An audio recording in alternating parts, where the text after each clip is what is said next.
Greetings travelers, and welcome back to the Hollow. This here is Stupeter. Now, Stupeter loves magic. Unfortunately, he's not very smart himself. His intelligence is only at level 7 and he can't level it up at all.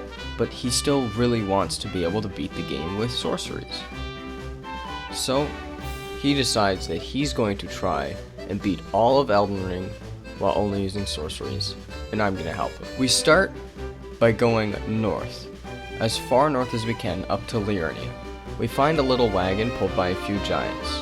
Inside of this wagon is going to be our weapon for the run, the Carian Sword.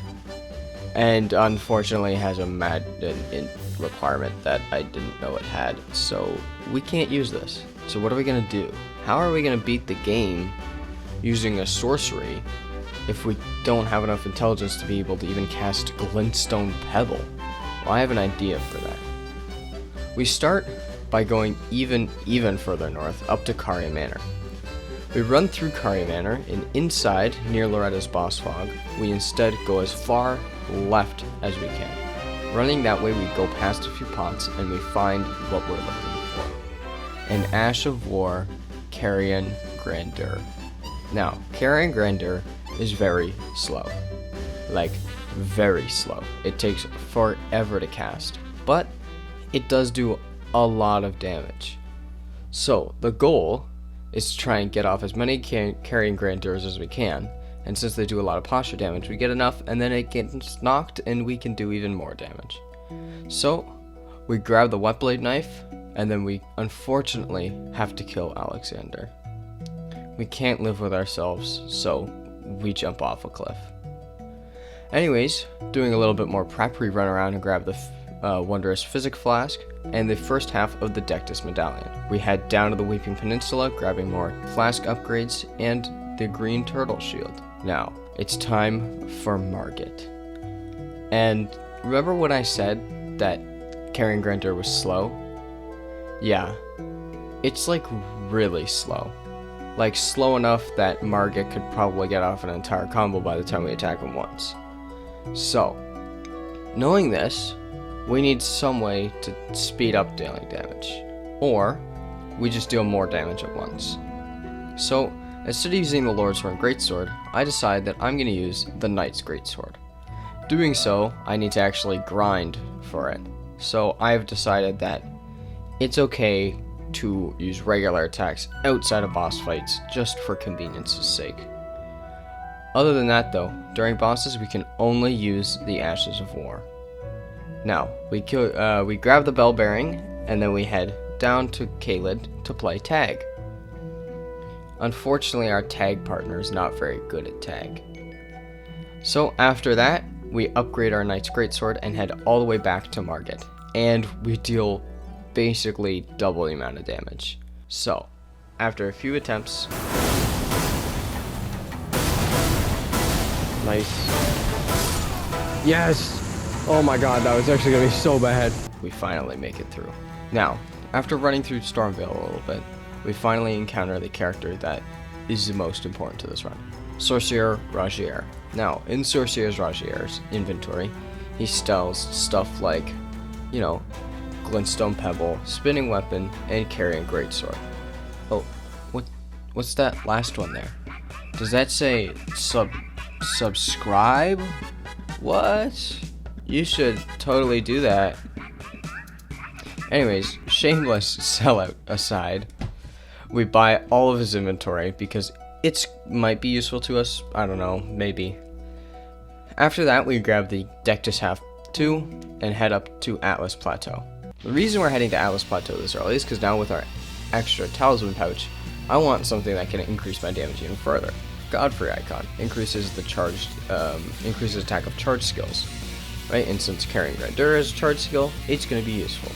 Unfortunately, Godfrey is a tank, and I do almost no damage to him. So instead, we head back down to Liurnia and kill a magic tree. After that, we decide to kill Godfrey's younger brother using the Carian Grandure and Glintstone Pebble.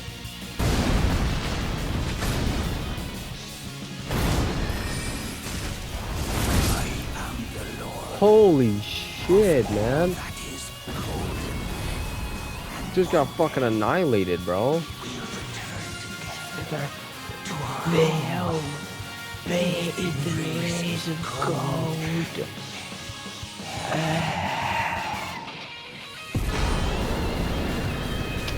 We finally dispatch Godfrey after that, and then it's time for the most important armor set of this run, Rogier's armor. The reason Rogier's armor is really good is because each set, or each piece of the set, boosts your Glintstone and magic affiliated Ashes of War by 2%. Now that is an 8% increase, which is spectacular. It's not a lot, but it is worth it. So, doing his quest, which involves us first starting off by going beneath Stormvale, killing a tree, and then watching him die. We talk to him in the round table, and he reveals something about Black Knife fingerprints, so we head to the Death Touch Catacombs, clean out the secret boss, come all the way back, talk to him, and then he tells us that we need to go talk to Ronnie. Luckily, we've already unlocked Carian Manor, so we head all the way through there, kill Loretta, and finally talk to Ronnie, then go back to Rogier, and now we have to wait for him to die.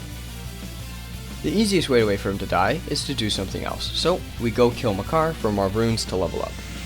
After killing Makar, Rogier is now dead, so we can grab his set and his Ash of War on his rapier, Glintblade Phalanx. Now, Glintblade Phalanx is almost exactly the same as the spell, and so, I mean, like, it's just like, I can just cast another spell, basically. Doing so, after that, we head all the way down to Radahn. The reason we're doing Radahn instead of Rennala is because, I don't know if you knew this, Rennala has an 80% magic absorption. I'd be tickling her. So instead we head down to Radahn. Radahn is actually very easy.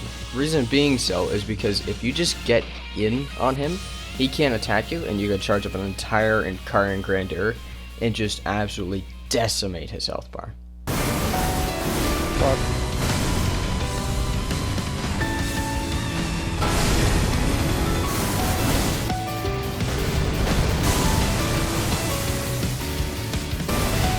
Fuck. Boom. One more. Let's go. Let's go, baby. Radahn down. The reason we also kill Radahn is so we can go through and get the magic scorpion charm. We need to kill Radahn to do that so we can talk to Selvus, and Selvus gives us the quest. Doing Selvus' entire quest, we get the magic scorpion charm. Now this boosts our magic damage by another 12%. That's a lot. But you also take 20% more damage. So we're kind of in this glass canyon. Now, using Carian Retaliation, which we buy from Pydia, we can't really do much to the Dragoncrest Sentinel. I remember back in my day, it used to be based on the level of your shield. So the higher you level up your shield, the more damage it did. And, well, you could obliterate bosses. And it was really funny to do so. Anyways, now we're entering the capital. The capital is this marvelous city that we run all the way through because there's only two people we care to kill here. First is Godfrey, but golden. Now, this is where Carian Grandure starts to die down a little bit. The reason being so is because Godfrey has long combos with only openings near the end. So we can't do much in between. So it's mostly a game of back and forth, like I dodge his entire combo and then I can hit him once. Luckily, he dies in 6 hits. Boom.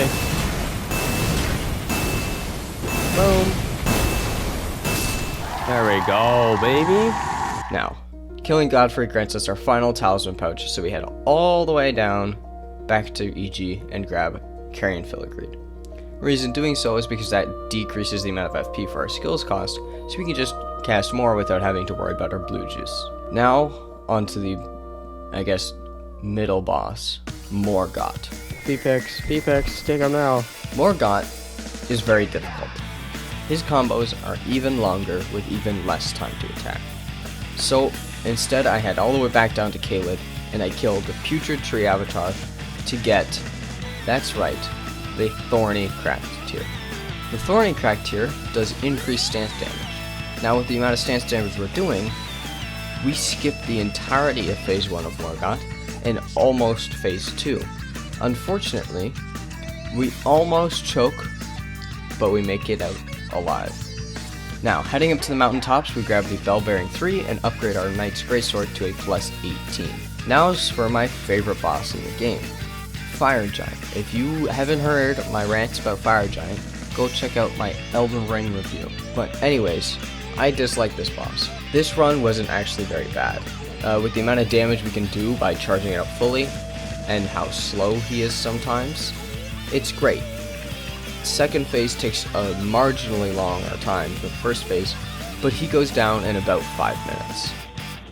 Now, we unfortunately have to kill Melina because I have not gone down to save her. Next is Niall. That's right, we're not going up to Fair Missoula just yet. We kill Niall, grab the first half of the secret medallion, grab the second half of the secret medallion, head all the way down to Consecrated Snowfields and through the Red Annex Tunnel to get our smithing stones to plus 25 before we kill Godskin Duo. Now, the reason I did this is because I thought Godskin Duo was going to be terrible. Usually they are. Weirdly enough, I found out a way to cheese them.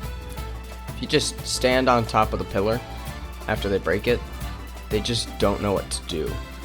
And yeah, you can just like kill them almost immediately. Now is for the quarter ultimate boss. I don't know what you'd call him, but it's Malekithing time. He's gonna Malekith all over the place, and we gotta be careful about that. The reason that this boss is now terrible is because he is even faster and more nimble than Morgoth, which means that I can almost never get my Carian Grandures off. It's ultimately almost impossible for me to do so. So, knowing that, we have to switch. I can't use Carian Grandure anymore. It's too slow, it does so much damage, but it's just too bad. So instead, I make the switch to Glintblade Phalanx. The reason doing so is because they do a astonishing amount of stance damage. Like, it is a wild amount.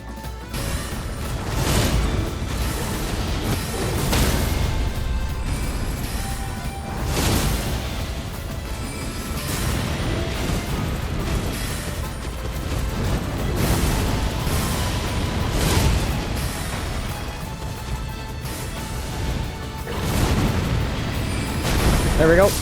That's it. I'm too good at this game.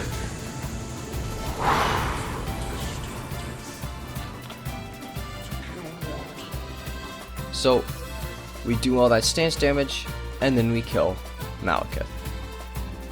Now it's time for Gideon. Gideon is an interesting boss, because he doesn't know what to do. If I cast Glintstone, he just rolls, and then they hit him. So, you know, he's not very smart. Anywho, Godfrey time. Now, on my first attempt, I die. Mr. Horaloo, no. No, Mr. Horaloo! Oh my god, that hurts so much. Dude. Now, I know what some of you may be thinking. If you watched my Dark Souls 3 as Death video, or any of my other videos, you might think that I am constantly doing this. On purpose. Choking for, I don't know, content? I swear to you, I am not doing it on purpose. This pains me so much to do this constantly. Like, I am so almost done with dying on first attempts, second attempts, or third attempts when they're like 2 hits away. I am like marvelously good at choking in this game and in all of the other games. It's quite wild how bad I am sometimes. But now I do realize a problem I have. I need to go grab more sacred tears. So we grab those sacred tears, and then we come back and no! I swear I'm not doing it for content, guys. I swear, please listen to me. I swear.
Yes!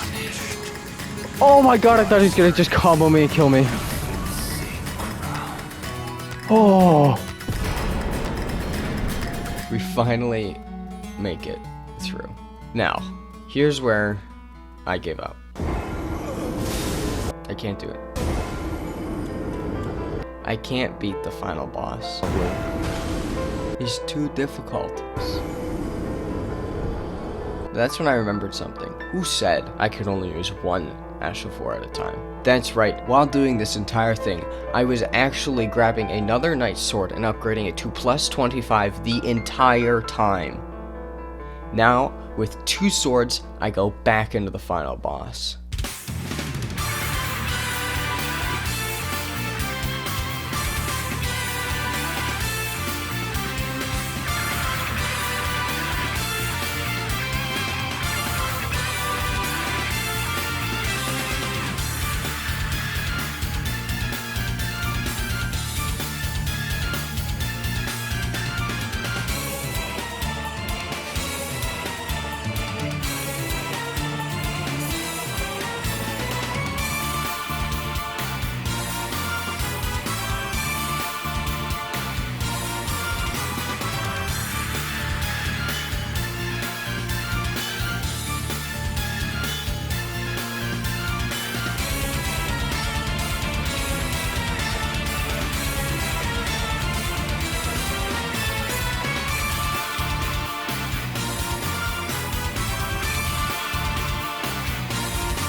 Yes! Oh! Oh!